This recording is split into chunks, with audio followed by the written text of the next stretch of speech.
हरतालिका तीज भारत के प्रमुख व्रतों और त्योहारों में से एक है, जो विशेष रूप से सुहागिन और अविवाहित महिलाओं के लिए अत्यंत श्रद्धा और भक्ति का प्रतीक है। ये हर साल भाद्र मास के शुक्ल पक्ष की तृतीया तिथि को मनाई जाती है। भाद्रपद की शुक्ल पक्ष की तृतीया तिथि का प्रारंभ 25 अगस्त को दोपहर 12:34 पर हो रहा है और इसका समापन 26 अगस्त को दोपहर 1:54 पर होगा। उदया तिथि के अनुसार हरतालिका तीज का पर्व मंगलवार 26 अगस्त को मनाया जाएगा।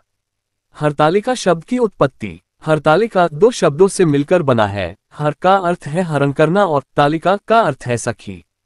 पौराणिक कथा के अनुसार जब पार्वती जी के पिता ने उनका विवाह भगवान विष्णु से करने का निश्चय किया, तो उनकी सखी ने उन्हें घर से हरण कर जंगल में ले जाकर भगवान शिव की तपस्या में लीन होने की प्रेरणा दी।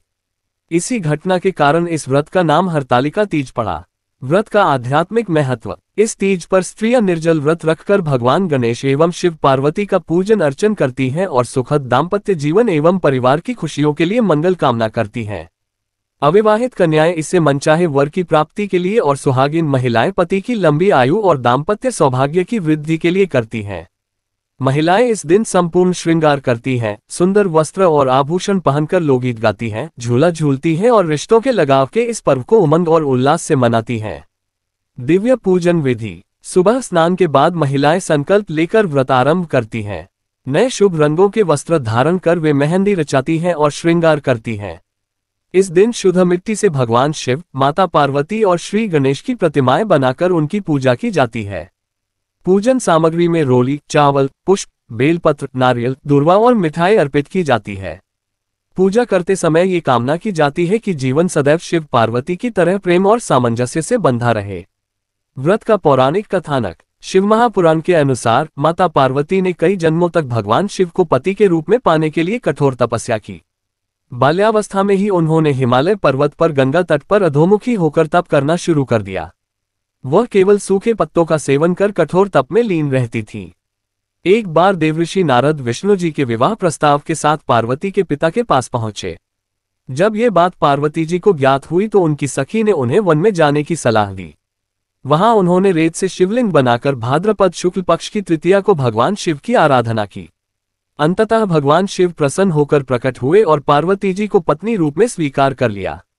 किन महिलाओं को नहीं रखा चाहिए हरतालिका तीज का व्रत? सबसे पहले गर्भवती महिलाओं के लिए यह व्रत रखना उचित नहीं माना गया है।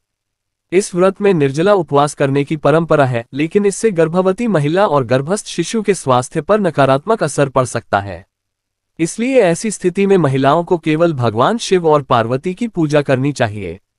इसी प्रकार बीमार महिलाओं या कमजोर स्वास्थ्य वाली महिलाओं को भी इस व्रत को नहीं करना चाहिए।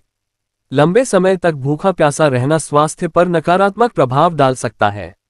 ऐसे में बेहतर रहेगा कि वे केवल फलाहार या सामान्य पूजा करें और मन से शिव को स्मरण करें।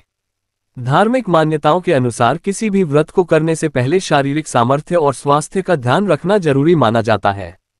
इसलिए बुजुर्ग और अत्यधिक कमजोर महिलाएं भी यह व्रत रखने से बचें। आप केवल श्रद्धा भाव से भगवान शिव और माता पार्वती की पूजा कर सकती हैं। धार्मिक मान्यताओं के अनुसार जिन महिलाओं का विवाह नहीं हुआ है, उन्हें यह व्रत कठोरता से रखने की आवश्यकता नहीं है। वे केवल सच्चे मन से पूजा और आराधना करके भी अच्छे वर की कामना कर सकती हैं।